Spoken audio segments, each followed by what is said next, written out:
याद आते हैं। उफ गुनाह क्या क्या। एक मोहब्बत कर ली, दूसरा तुमसे कर ली। किसी को सच्चे दिल से चाहो तो पूरी कायनात इसकी शादी किसी और से करवाने में लग जाते हैं। गम मिटाने का सबसे आसान तरीका, पेंसिल से गम लिखकर रबड़ से मिटा दो। दुनिया का सबसे बेहतरीन सिंगर मच्छर है। किसी को इसका गाना पसंद आए या ना आए, लेकिन ताली तो बजानी ही पड़ती है।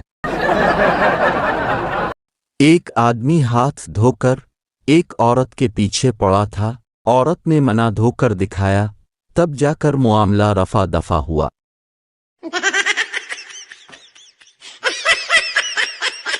दोस्तों, अगर वीडियो अच्छी लगी तो हमारा चैनल सब्सक्राइब करें और घंटी को दबाएं ताकि हर नई वीडियो अब तक पहुंचे। शुक्रिया।